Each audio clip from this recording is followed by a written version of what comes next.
everybody, welcome back to my channel. I'm Magical Jill, and today I've got another Pokemon video for you guys, which is really exciting because I've got some other Pokemon videos up on my channel already, and I also do some awesome stuff about Sailor Moon and Monster High and a lot of other really cool stuff, so you guys should definitely go check that out.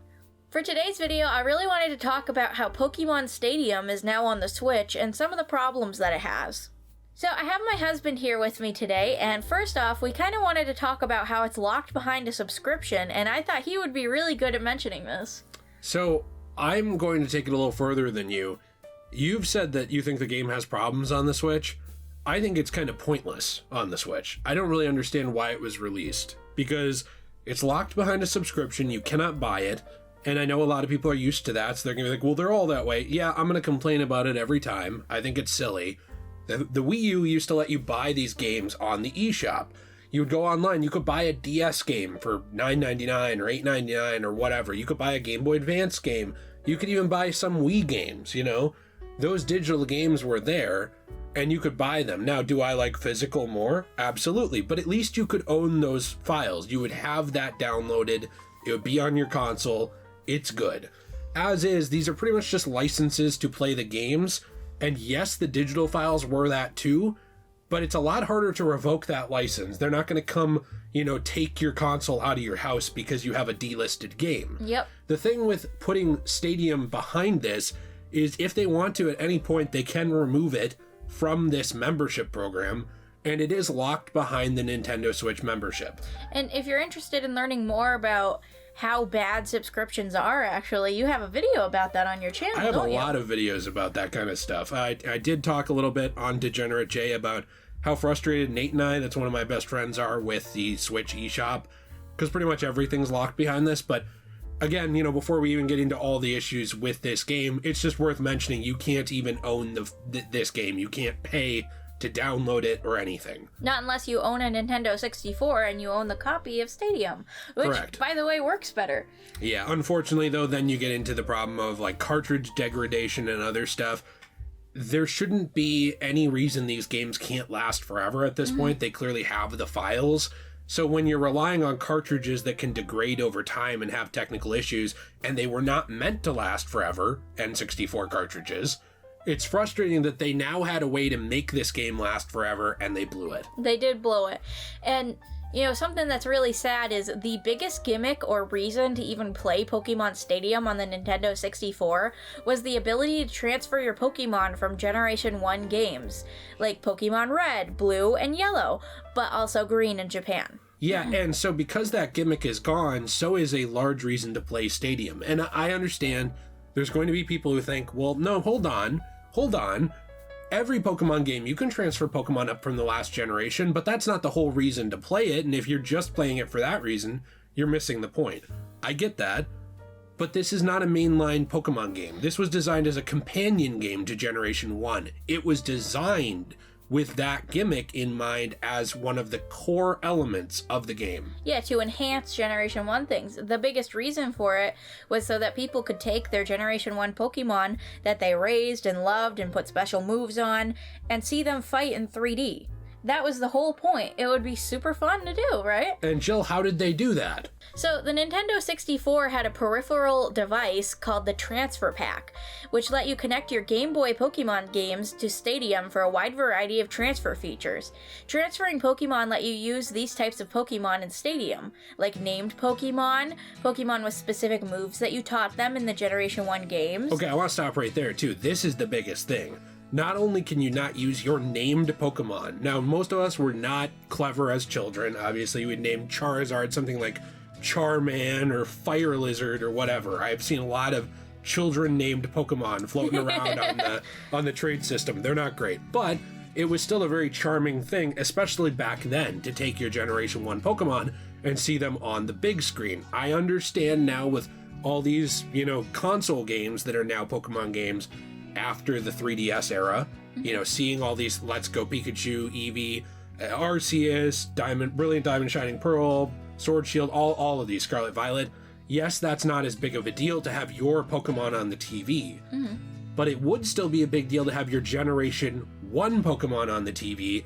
It's something they proved they can do, which we'll get to in a bit, and because you can't use your specific moves you taught them in Gen 1 games, you now have a lot less control over the fights in Stadium. Yeah, so you pretty much only can use rental Pokemon with the standard moveset.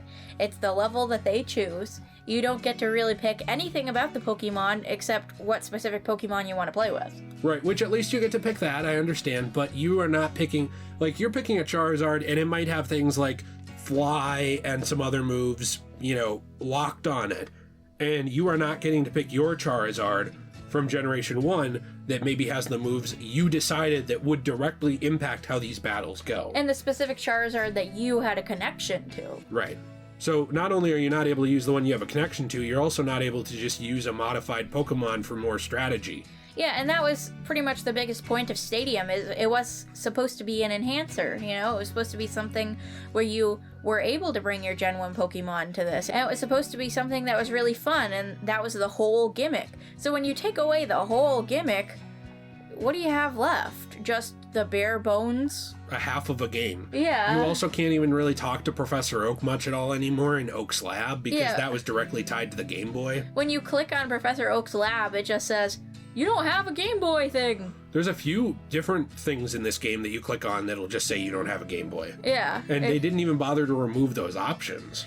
It is very sad. And one of the other sadder things about this is that you could earn Pokemon in Stadium by winning certain things. So, like, you could get Eevee or Surfing Pikachu, and then you'd be able to transfer those Pokemon back to Pokemon Red, Blue, and Yellow. Mm-hmm. And also, that was the only way to get certain things like Surfing Pikachu on those games. Mm-hmm. So you needed Stadium, at least at that time. I believe Surfing Pikachu's been released again as a event, so has Flying Pikachu.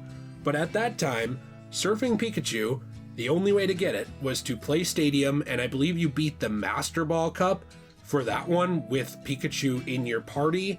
There was also things like the Gym League that you had to beat, other stuff like that to earn rewards. But once you beat those, you'd get Surfing Pikachu, and it'd be like, hey, why don't you move that back and play around with it on the Game Boy now? This was like a back and forth. This was a two-way street transfer thing. Mm-hmm. It wasn't just bringing things in, it was also sending things out. And now there's really no way to do either. It just doesn't matter. So now when you get that Surfing Pikachu, you don't get to play with it on Gen 1. That sucks. I'm going to be honest, I don't really even know if you can earn the Surfing Pikachu anymore. Because we did play the game, but I didn't beat the Master Ball Cup. Uh-huh. And the reason that I didn't bother is because there's no purpose. The whole reward behind it, it's not a reward if I can't do anything with it. And you can't even put it on the other games, so, like, what would you do with it? Nothing. Yeah. You'd just be like, look, I beat the thing, cool. That's sucks. it. And also, you can't even transfer your Pokemon for minigames. You used to be able to take, like, your named Blastoise and move him in and do a minigame with him. That'd be awesome. That's gone. Yeah, now you just have to pick from the specific Pokemon that they give you for those minigames, right? Right. And that's all you get. And so, without this transferability, you already mentioned the rental Pokemon that you have to use. But also without the transferabilities, guess what else you can't do? The original Stadium would let you play Generation 1 Pokemon games on your TV. Yeah. So instead of playing it on your Game Boy, you could play it on the TV screen. And there are still ways to do this that are unofficial, Raspberry Pi and other stuff like that. I know a ton of people play Pokemon on, Red, Blue, Yellow, Gold, Silver, Crystal, at least those generations. People play them on their tablets, people play them on their phones, through emulators and things like that. There's ways to play them on your TV, but this was an official way to play it on your TV with Nintendo hardware officially. And you didn't have to be a rocket scientist to do it. When it's not even that hard to do the other stuff, it's just the fact that Nintendo is so anti-piracy. Mm-hmm. They are so like, don't emulate our games, don't pirate our games, don't do this, don't do that, but we won't let you play them. Never. Yeah, it would basically be like if you went to a gas station and they sold Mountain Dew in the back, and there was a bunch of Mountain Dew sitting out on the counter, and they said, you can't buy this. This is ours. This is for display.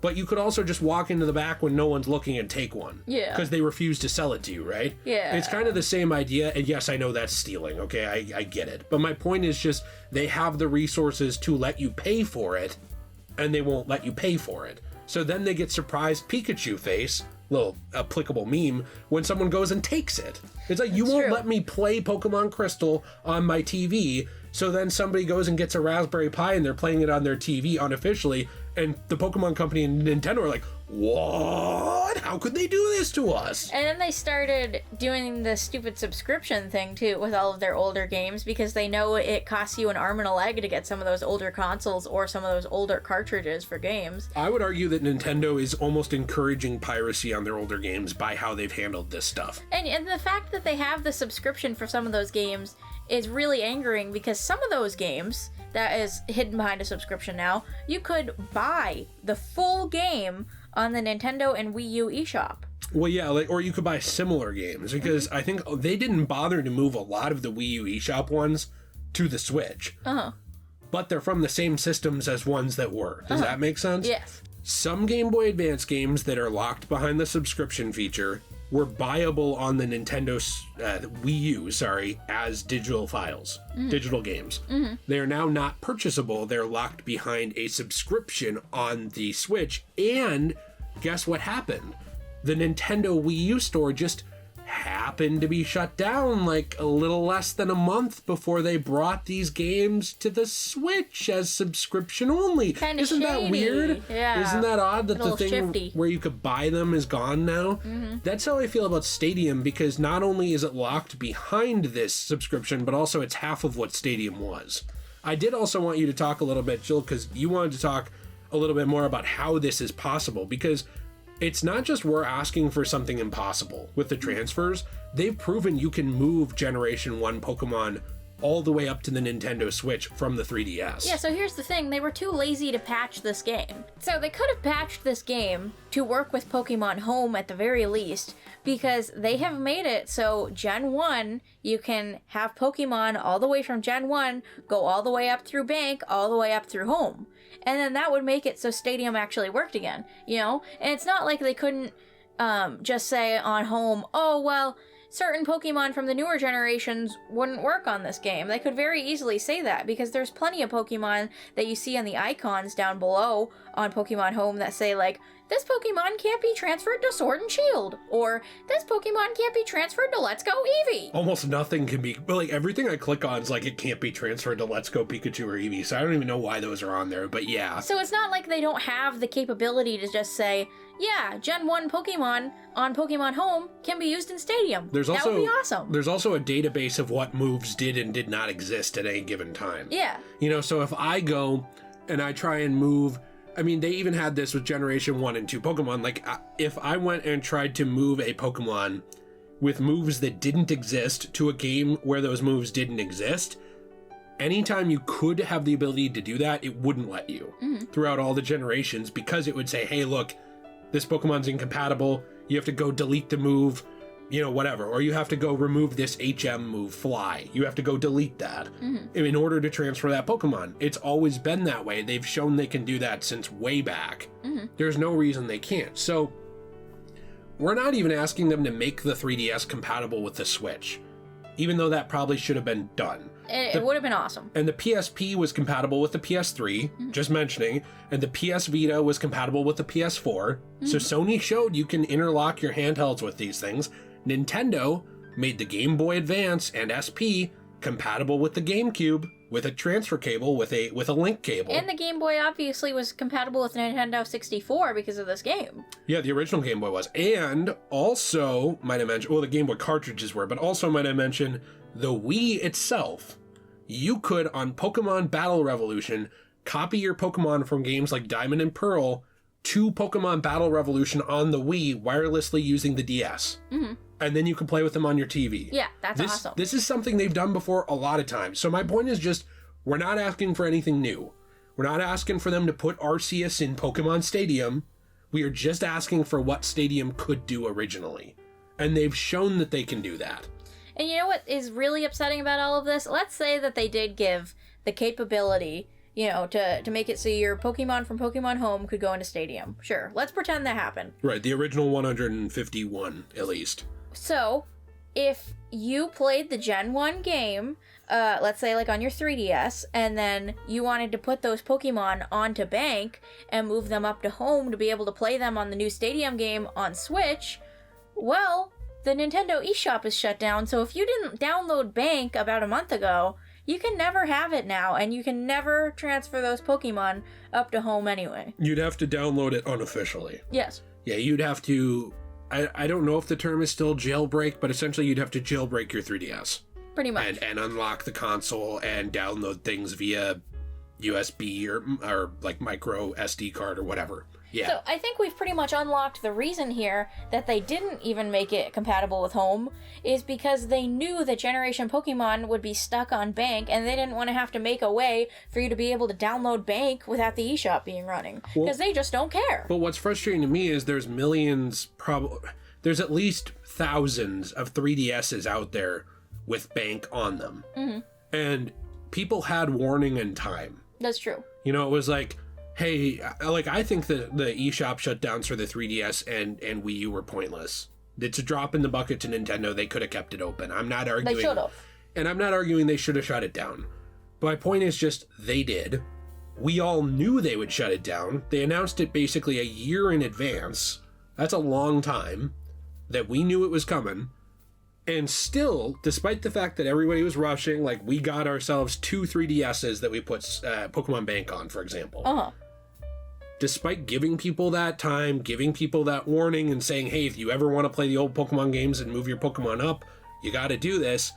Despite all of the hullabaloo and drama that Nintendo created around this, and all of the YouTube videos, including mine and yours. You did one on this channel. I did. About Bank shutting down. Yeah. And I did one about the Wii U eShop and all this stuff shutting down on my channel. I guess you're going to have to subscribe to see videos like that. But despite all of that, and the hundreds of YouTubers I've seen talk about it, and all the Reddit posts, and all the hullabaloo, the feature doesn't work here.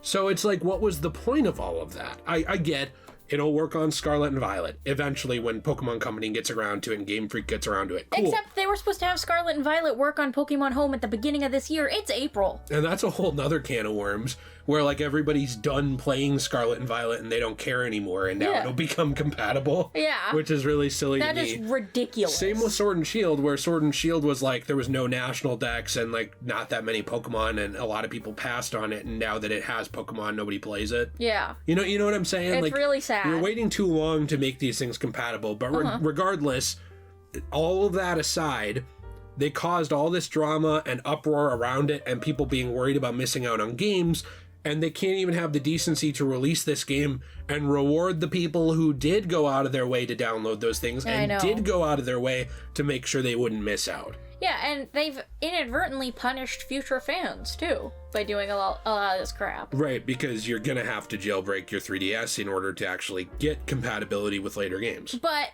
Nintendo says, well, that's horribly bad. How could you do such a thing? But Nintendo has also created an environment in a video we're gonna talk about coming up soon about Pokemon events, where you might as well just go on eBay, pay somebody $5, get whatever Pokemon you want at level 100 if you really want to, and there's no punishment for doing it because nobody can tell you did it. Yeah.